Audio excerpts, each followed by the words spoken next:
Sa ngalan ng Ama, ng Anak at ng Espiritu Santo. Amen.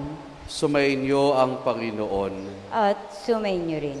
Mga kapatid, halinan dumulog sa banalahapag ng ating Panginoon. At upang tayo maging marapat makibahagi sa ating pagdiriwang, aminin natin ang ating mga kasalanan. Inaamin ko sa makapangyarihang Diyos at sa inyo mga kapatid, na lubha ako nagkasala sa isip, sa salita at sa gawa, at sa aking pagkukulang. Kaya isinasamo ko sa mahal na Birheng Maria, sa lahat ng mga anghel at mga banal, at sa inyo mga kapatid na ako'y panalangin sa Panginoong ating Diyos. Kaawaan tayo na makapangyarihang Diyos, patawarin tayo sa ating mga kasalanan, at patnubayan tayo hanggang sa buhay na walang hanggan. Amen. Amen.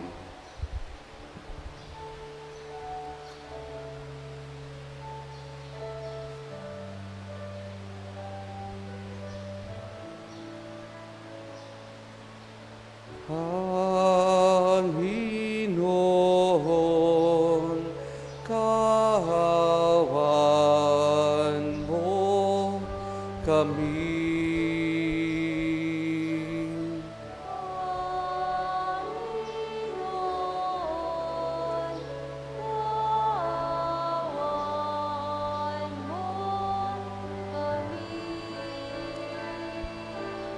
Kristo, kaawaan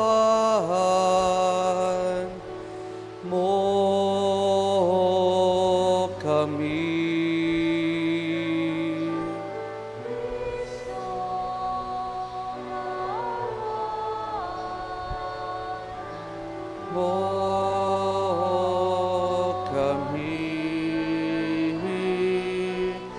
Panginoon, kaawaan mo kami.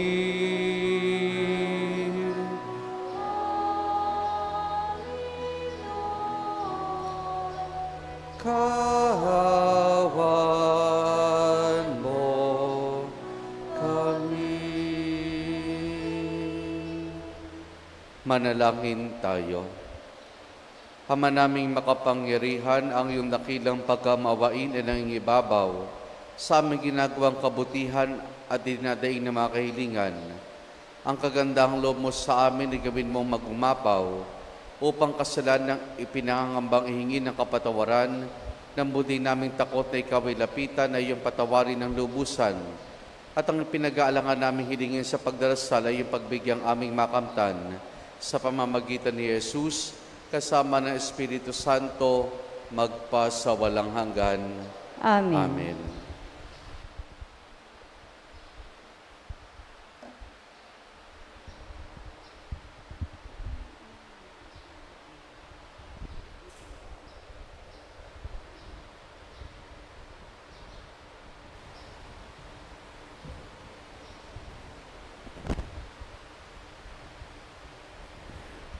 Ang salita ng Diyos mula sa sulat ni Apostol San Pablo sa mga taga-Galacia. Mga kapatid, sinasabi ng kasulatan na ang lahat ng tao'y alipin ng kasalanan upang sa pamamagitan ng pananalig kay Hesukristo, ang mga sumasampalataya ay tumanggap ng mga pinangako ng Diyos. Bago dumating ang panahon ng pananampalataya, kami alipin ng kautusan hanggang sa mahayag ang pananampalatayang ito. Kaya't ang kautusan ang naging tagapagturo namin hanggang sa dumating si Kristo at sa gayon, kami mabilang na matuwid sa pamamagitan ng pananalig sa Kanya. Ngayong nananalig na kami sa Kanya, wala na kami sa pangangalaga ng tagapagturo. Dahil sa inyong pananalig kay Kristo Jesus, kayong lahat ay anak ng Diyos. sapagkat ang lahat ng nabinyagan kay Kristo ay pinananahanan ni Kristo. Wala nang pagkakaiba ang Hudyo at ang Griego, ang alipin at ang malaya, ang lalaki at ang babae. Kayong lahat ay iisa dahil sa inyong pakipag-isa kay Kristo Jesus. At kung kayo'y kay Kristo, kabilang kayo sa lahi ni Abraham at tagapagmana ng mga ipinangako ng Diyos. Ang salita ng Diyos. Salamat sa Diyos. Nasa isip ng may kapal ang tipan niya kailanman. Nasa isip ng may kapal ang tipan niya kailanman. Siya ay purihin, suobi ng awit, ating papurihan. Ang kahangahangang mga gawa niya'y dapat na isaysay. Tayo ay magalak, yamang lahat tayo ay tunay na Kanya. Ang Kanyang pangalan, ang pangalang banal, napakadakila. Lahat ng may nais maglingkod sa puon, dapat na magsaya. Nasa isip ng may kapal ang tipan niya kailanman. Siya ay hanapin at ang kanyang lakas ay siyang asahan. Siya ay hanapin upang mamalagi sa kanyang harapan. Ating gunitain ang kahanga-hanga niyang mga gawa, ang kanyang paghatol, gayon din ang kanyang ginawang himala. Nasa isip ng may kapal ang tipan niya kailanman. Ito'y nasaksihan ng mga alipit anak ni Abraham. Gayon din ang lahat ng anak ni Jacob na kanyang hinirang. Ang Panginoong Diyos ay ang Panginoon, siya ang ating Diyos. Sa kanyang paghatol ay ang nasasaklaw, buong sansinukob. Nasa isip ng may kapal ang tipan niya kailanman. Sitayo na po ang lahat.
Sumainyo ang Panginoon. At sumainyo rin. Ang mabuting balita ng Panginoon ayon kay San Lucas. Papuri sa iyo, Panginoon. Noong panahong iyon, samantalang nagsasalita si Jesus sa mga tao, may isang babaeng sumigaw mula sa karamihan at nagsabi sa kanya, "Mapalad ang babaeng nagdala sa inyo sa kanyang sinapupunan at nagpasuso sa inyo." Ngunit sumagot siya, "Higit na mapalad ang mga nakikinig sa salita ng Diyos at tumutupad nito." Ang mabuting balita ng Panginoon. Pinupuri ka namin, Panginoong Hesukristo. Magandang umaga po sa ating lahat. Mga kapatid, sa mabuting balita na ating napakinggan ay mayroong isang babae na pinuri ang mahal na Birheng Maria. Pinuri siya dahil sa kanyang anak na si Jesus na patuloy nagpapakita ng kabutihan sa pamamagitan ng pangaral ng salita ng mabuting balita ng kaligtasan, sa pamamagitan ng mga kababalaghan. Pero naging tugon dito ng Panginoon ay higit na mapalad ang mga nakikinig na salita at sumusunod nito. Minsan nagkakaroon ng debate, lalo tigit sa mga ibang sekta at ibang relihiyon tungkol sa naging panatang ito ng Panginoon. Yung para bagang sabi dito na higit na mapalad ang mga sumusunod. Para bagang sinasabi dito na yung ibang interpretation kasi na para bang ibinababa niya ang kanyang sariling ina. Dahil sinabi niya dito na higit na mapalad. Pero kung titignan natin at uunawain ang mga panata ng ating Panginoon sa katauhan ni Maria na kanyang ina, si Maria, tignan natin siya yung matuturing natin isa sa pinakaunang nakinig sa tinig ng Diyos at sumunod dito. Kailan ito nangyari?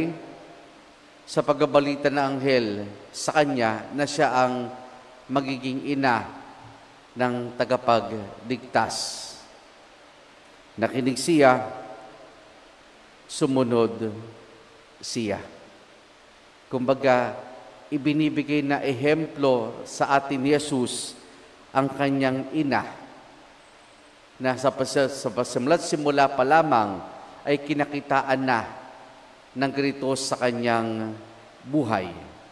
Ang pakikinig at ang pagtupad nito sa kalooban ng Diyos. Kayon, higit tayo magiging mapalad hindi sa mahal na Birheng Maria, kundi sa mismo sa ating buhay, yung pagkapala, kung handa talaga tayong makinig at tumupad sa salita ng Diyos sa kalooban ng Diyos. Ito yung bunga ng pananalig. Ito yung bunga ng pananalig. Sa ating pong unang pagbasa mula sa Sulat ni San Pablo sa mga taga-Galacia, dito, ikinumpara ni San Pablo yung kautusan sa pananampalataya o pananalig. Kasi nung sinauna, bago pa dumating ang ating Panginoon, ang mga tao ay ginagabay ng kasulat ng kautusan na binigay ng Diyos sa kanila. Yun nga lang, sa sobrang bibo ng mga Hudyo, yung kautusan ito ay lumawak ng lumawak.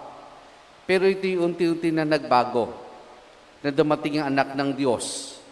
Sabi niya, hindi na panlabas na kautusan ang mangunguna sa inyo, kundi ang Espiritu ng Diyos ang siyang mangunguna at gagabay sa inyo. Paano natin ito uunawain? Halimbawa po sa loob ng ating pamilya, may mga pagkakataon na may mga magulang habang bata pa ang kanilang mga anak, nagseset yan ng, sabihin natin, rules and regulation para sa mga bata. Kasi magsisilbing gabay. Kung alam nila na meron silang rules and regulation na ganito sa loob ng bahay, gagabayan iyan. Pero sa paglaki, sa pagtanda ng isang anak, yung mga rules and regulation na yan, na gabay, ay para hindi mas totally mawawala, pero dahil ito'y may internalize na ng mga anak, alam na nila kung ano yung dapat at hindi dapat na ginagawa. Nung batang yung mga anak, meron kayong set ng rules and regulation. Pero habang lumalaki, tumatanda yung mga anak, yung set of rules and regulation na yan, bagamat nandyan, na-internalize na nila in the sense na alam na nila at makapag-decide na sila at makapipili ko ano ang tama sa mali, ano ang mabuti sa masama, ano yung dapat nilang ginagawa sa hindi nila dapat na ginagawa. Kasi nakintal na yan sa kanilang isip. Mula pagkabata, alam na, tinuturuan na sila ng kanilang mga magulang tungkol dito, Pero habang sila lumalaki at nagkakaisip, na-internalize na nila yan, nauunawaan na nila yan. Kung bakit nga ba itong dapat nating ginagawa at ito yung mga dapat na hindi natin ginagawa o iniiwasan. At ang nagiging bunga niyan, sabi nga, yan yung sinasabi ni San Pablo, na hindi na tayo nasa ilalim ng kautusan, kundi nasa ilalim na tayo ng gabay ng Espiritu ng Diyos. At dahil tayo nasa ilalim ng gabay ng Espiritu ng Diyos, alam natin kung anong dapat nating ginagawa. At bahagi iyan ay ang patuloy nating pakikinig at pagtalima sa kalooban ng Diyos. Pag nakikinig tayo, nalalaman natin. Pero higit na hamon sa ating mga kapatid ay ito, kung paano natin ito isasabuhay. Minsan kasi, sa ating mga Kristiyano, nandun tayo sa level parating ng pakikinig. Nandun lang tayo sa level ng pakikinig. At malaking hamon sa atin ay kung paano natin ito isasabuhay. Kung paano natin ito isasabuhay. Na kung titignan naman natin mga kapatid, ang bunga ng pananalig ay ang kabutihan. Ang bunga ng pananalig natin sa Diyos, ng ating pananampalataya sa Diyos, ay parating kabutihan, parating pagmamahal. Kaya nga diba sa isang bahagi ng Ebanghelyo, inilahad ni Jesus na tawag nating corporal works of mercy. Halimbawa, sabi nga niya, na ako'y magutom, pinakain niyo ako, na ako'y nauhaw, piniinom niyo ako, na ako'y walang damit, didabitan niyo ako, na ako'y may sakit, inalagaan ninyo ako, na ako'y nasa bilangguan, dilalaw ninyo ako. Gawang kabutihan. Anumang mabuting ginagawa natin, sa ating kapwa, simple man ito, taguman ito, hayagan man ito. Ito'y bunga ng ating pananalig sa Diyos. Ito'y bunga ng ating pakikinig sa salita ng Diyos. At kapag ito'y patuloy nating ginagawa, ituring natin ating mga sarili na mapalad sa ating Panginoon. Amen.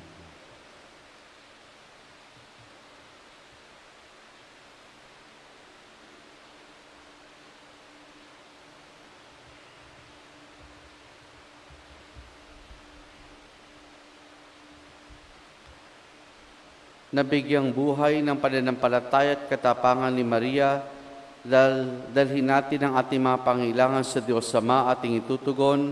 Panginoon, maganap nawa sa amin ang iyong kalooban. Panginoon, maganap nawa sa amin ang iyong kalooban.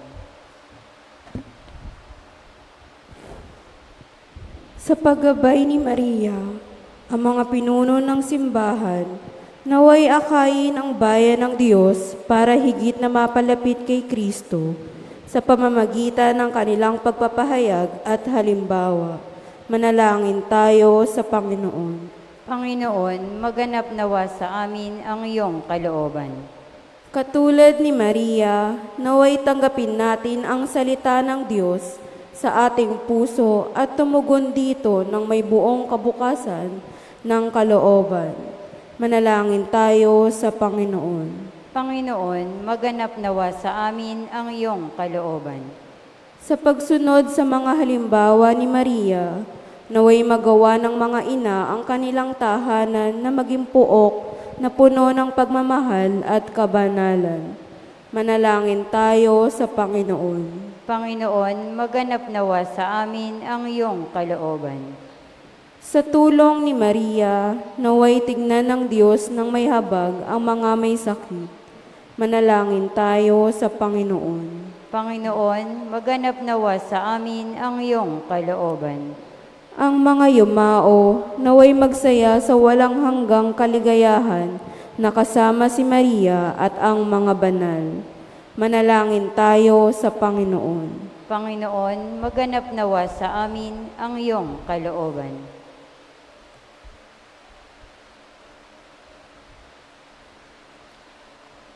Ama naming nasa langit, pinili mo si Maria upang maging ina ng iyong anak. Tulungan mo kami sa pamamagitan ng kanyang panalangin na mapahalagaan namin ang mga alaala ng kamatay at muling pagkabuhay ng iyong anak. Hinihiling namin ito sa pamamagitan ni Jesus na aming Panginoon. Amen. Amen. Pag-aalay.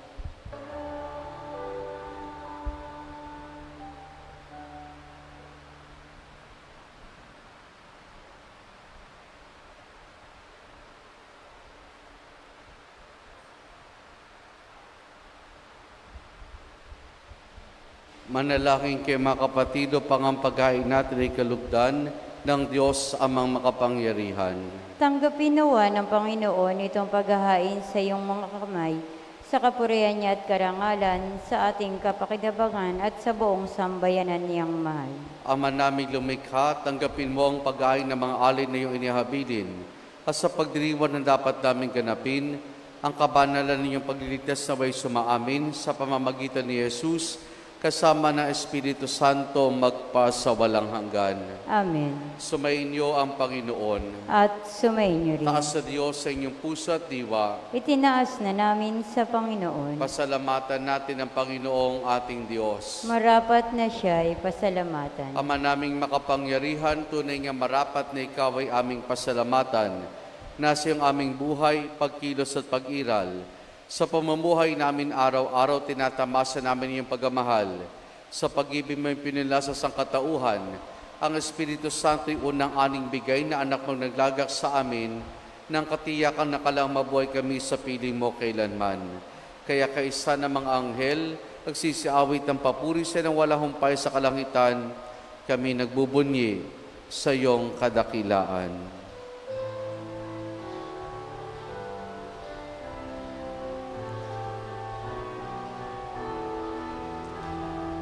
Santo, Santo, Santo, Panginoong Diyos, napupuno ang langit at lupa ng kadakilaan mo. Hosana, Hosana, Hosana sa kaitaasan. Hosana, Hosana, Hosana sa kaitaasan. Pinagpala ang naparirito sa ngalan ng Panginoon. Hosana, Hosana, Hosana sa kaitaasan. Hosana, Hosana, Hosana sa kaitaasan.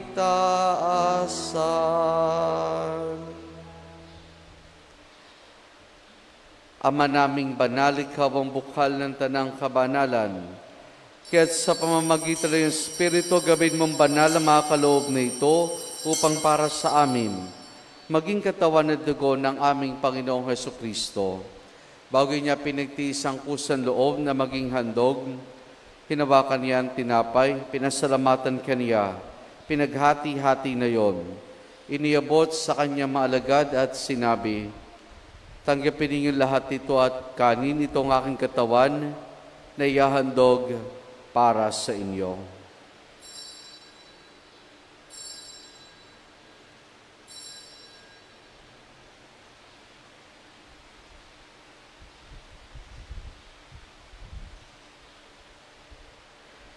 Gayun din naman nang matapos ang hapunan, hinawakan niya ang kalis.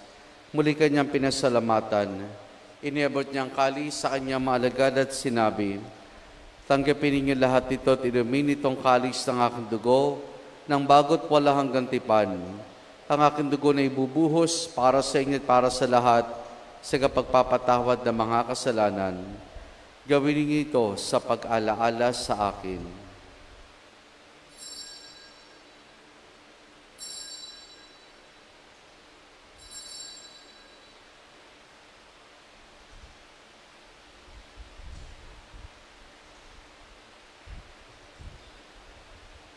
Ang misteryo ng ating pananampalataya.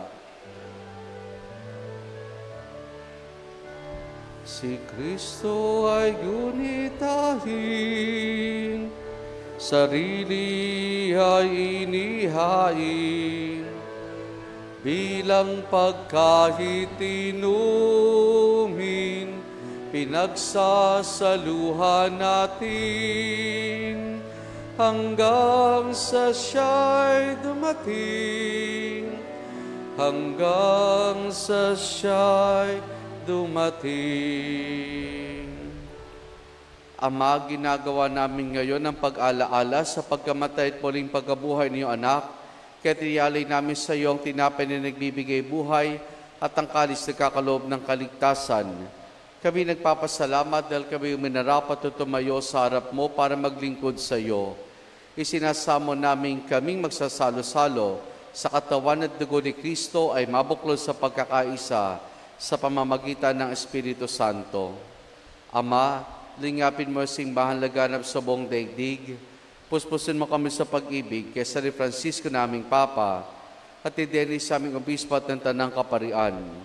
Alalahanin mo rin mga kapatid naming nahimlay na may pag-asang sila'y muling mabubuhay, gayon din ang lahat ng mga pumanaw at mga kaluluwa sa purgatorio. Kaawan mo sila at patuloyin sa iyong kaliwanagan. Kaawaan mo at pagindapati kaming lahat na makasalo sa iyong buhay na walang bakas. Kaisa ng mahal na Birheng Maria na Ina ng Diyos, ang kanyang kabiyak ng puso, si San Jose. Kaisa ng mga apostol, si San Juan Bautista, at ang lahat ng mga banal na namuhay dito sa daigdig ng kalugod-lugod sa iyo. May pagdiwa nawa namin ang pagpupuri sa kararangal mo sa pamamagitan ng iyong anak na aming Panginoong Heso Kristo. Sa pamamagitan ni Kristo, kasama niya at sa Kanya, ang lahat ng parangal papuri sa iyo, Diyos amang makapangyarihan, kasama ng Espiritu Santo, magpa sa walang hanggan.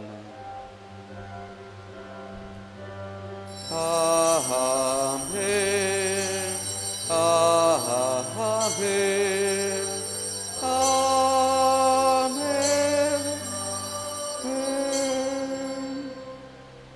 Sa tagubiling mga nakagagaling na utos sa turo ni Jesus na Panginoon natin na Diyos, ipahayag po natin ng lakas loob. Ama namin, sumasalangit ka, sambahin ang ngalan mo, mapasa amin ang kaharian mo, sundin ang loob mo dito sa lupa para nang sa langit. Bigyan mo kami ngayon ang aming kakanin sa araw-araw. At patawarin mo kami sa aming mga sala para ng pagpapatawad namin sa nakakasala sa amin. At huwag mo kaming ipahintulot sa tukso at iadya mo kami sa lahat ng masama.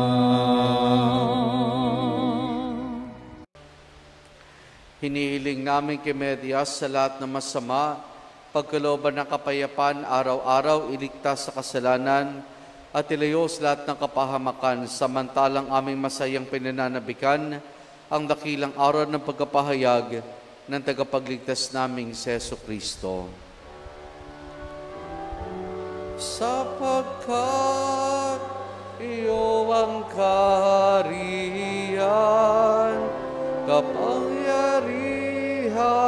at kapurihan,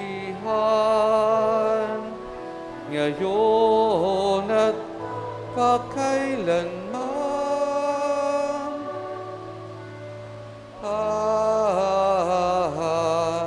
Amen. Panginoong Jesucristo, sinabi mo sa iyong mga apostol, kapayapaan ang iniwan ko sa inyong aking kapayapaan ibinibigay ko sa inyo.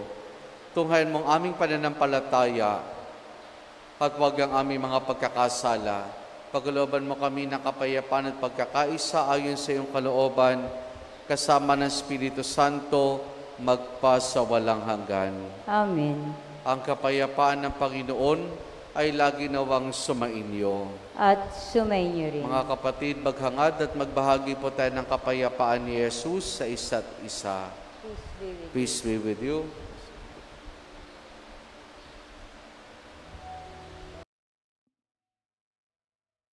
Kordero ng Diyos na nag-aalis ng mga kasalanan ng sanlibutan, maawa ka sa amin.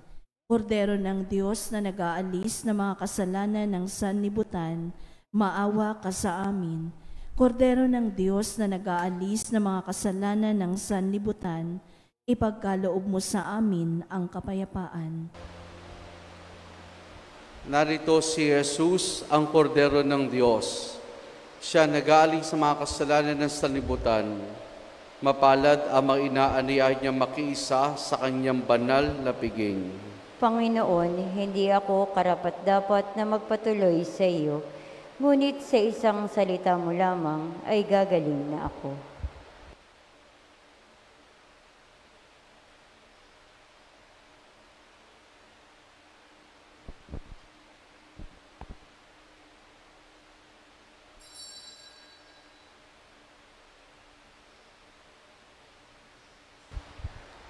Espiritual na pagtanggap ng komunyon. Panginoong Hesus, ako ay naniniwala na ikaw ay nasa kabanal-banalang sakramento. Iniibig kita ng higit sa lahat at minimithi kong tanggapin ka sa aking kaluluwa, sapagkat sa mga sandaling ito'y hindi kita matatanggap sa sakramento. Tumuloy ka sa Espiritu sa aking puso. Niyayakap kita na para bagang naririto ka na, at iniaalay ko ng buong buo ang aking sarili sa iyo. Huwag mo pong hayaang mawalay ako sa iyo. Amen.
Manalangin tayo.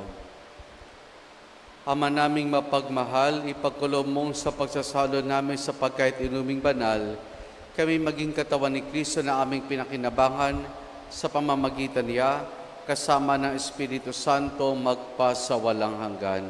Amen. Sumainyo ang Panginoon. At sumainyo rin. At pagpalain tayong lahat ng mabuti't mapagmahal na Diyos Ama, Anak at Espiritu Santo. Amen. Naialay na natin ang pagdiriwan ng banal na misa. Pumayat tayo na patuloy nakikinig at tumatalima sa salita ng Diyos. Salamat sa Diyos. Purihin po natin ang ating Panginoon.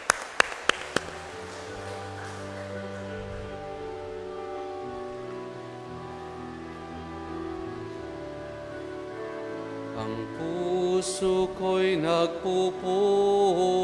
nagpupuri sa Panginoon, nagagalak ang aking espiritu sa aking tagapagligtas.